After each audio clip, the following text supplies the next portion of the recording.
GVMC 5వ ward TDP కార్యాలయం వద్ద భీమిలి నియోజకవర్గం ఉమ్మడి అభ్యర్థి గంటా శ్రీనివాసరావు కార్యకర్తలతో ఆత్మీయ సమావేశంలో పాల్గొన్నారు. ఈ సందర్భంగా పలు కాలనీలకు చెందిన నాయకులకు కండువా వేసి పార్టీలోకి ఆహ్వానించారు. ఈ కార్యక్రమంలో మొల్లి లక్ష్మణరావు, 7వ వార్డు టీడీపీ నేత పిల్లా వెంకట్రావు, 5వ వార్డు టీడీపీ అధ్యక్షుడు నాగోతి సత్యనారాయణ, మాజీ కార్పొరేటర్ మన్యాల సోంబాబు, ఈగల్ రవికుమార్, బోయి రమాదేవి, శ్రీనులు పాల్గొన్నారు.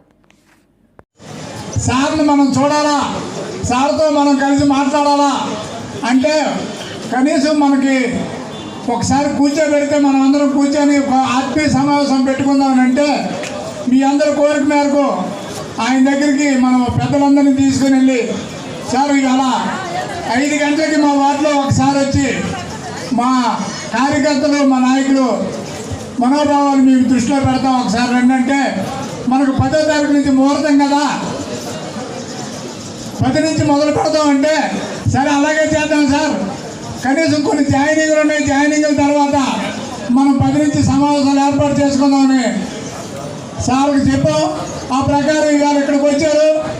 ఈవేళ కొన్ని కాలనీల్లో అటు BP1 కాలనీ నుంచి ఇటు నగరపాలెం వరకు కొంతమంది తటస్థులు కానీ వైసీపీ పార్టీ వాళ్ళు కానీ యువకులు కొంతమంది గంటా శ్రీనివాస్ గారి ఆధ్వర్యంలో తెలుగుదేశం పార్టీలో చేరుదామని అందరూ వచ్చారు.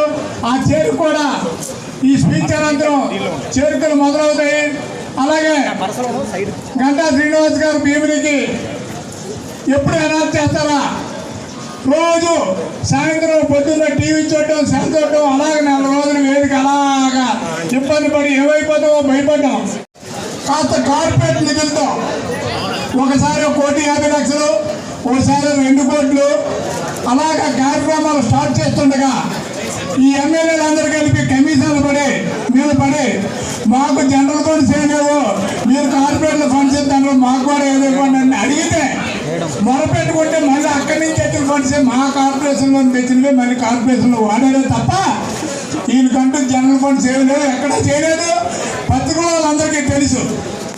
అయితే మనమేమో కమిషనర్ దగ్గరికి వెళ్ళి సార్ మాకు పలానా ఏరియాలో రోడ్ లేదు, పలానా ఏరియాలో కాలువ లేదు అని చెబితే అరకోర 5 కోట్ల రూపాయలు 50 లక్షలు శాంక్షన్ చేస్తే ఆ శాంక్షన్ మాత్రం ఇది వచ్చి శంకుస్థాపన చేసి పక్కన టెంటేసి ఈ శంకుస్థాపన కొబ్బరికాయ కొట్టడం, మళ్ళీ అక్కడ ఒక అధికారిక మీటింగ్ పెట్టడం, వాళ్ళు జై జగన్ అన్నమే తప్ప వాళ్ళు సొంతంగా ఎక్కడ 5వ వార్డులో కానీ అసలు 97 వార్డులు ఎక్కడా నిధులు ఖర్చు పెట్టలేదు.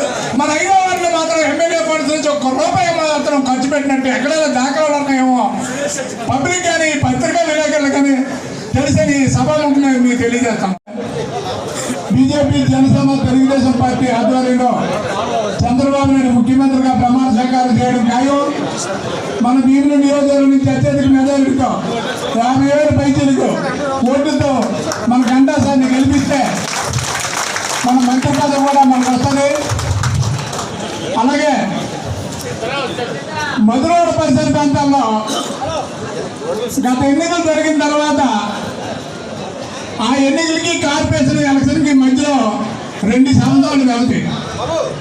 ఆ 2 సంవత్సరాల వ్యవధిలో ఎక్కడ నాకు తెలిసి 5వ వార్డులో తాపేటి సిమెంట్ వేసిన పాపాను పాలేదు. తర్వాత ఇక్కడ పత్రికా విలేకరులందరికీ తెలుసు, పెద్దలు జనసేన, టీడీపీ అలాగే బీజేపీ పార్టీ నాయకులకు, కార్యకర్తలకు ప్రతి ఒక్కరికి హృదయపూర్వక నమస్కారాలు తెలియజేసుకుంటున్నాను. 2019లో మనం చేసిన అతిపెద్ద తప్పు ఈనాటికి రాష్ట్ర ప్రజలందరూ ఎంత ఇబ్బంది పడుతున్నామో మనం అందరికీ తెలుసు. ఈనాడు జగన్మోహన్ రెడ్డి గారు ముఖ్యమంత్రి అయిన తర్వాత ఎన్నో హామీలు ఇచ్చి ఆయన ముఖ్యమంత్రి అయ్యారు. ఈనాటికి ఆ హామీలను 1% కూడా ఆయన పూర్తి చేసిన పాపానికి పోలేదు. ప్రతి ఒక్కరూ అక్కడ రాష్ట్రాన్ని ఏ విధంగా అమ్ముకోవాలి, ఎలా డబ్బులు సంపాదించాలని వైసీపీ నాయకులు కానీ, మంత్రులు కానీ, ఎమ్మెల్యేలు కానీ ప్రతి ఒక్కరూ మన నాయకులను ఇబ్బంది పెట్టడం తప్పిస్తే వాళ్ళు చేసిన అభివృద్ధి ఏమీ లేదు. అలాంటి పరిస్థితుల్లో మనం ఉన్నాం. ఇక మీదటైనా మనం అందరం కష్టపడి శ్రమించి మనందరికీ గంటా శ్రీనివాసరావు గారు అంటే తెలియదు కాదు. గతంలో ఆయన మన భీమిలి నియోజకవర్గాన్ని ఎంత అభివృద్ధి మార్గంలో నడిపించారో మనందరికీ తెలుసు. ఇదంతా కొండవాళ్ళ ప్రాంతాలు.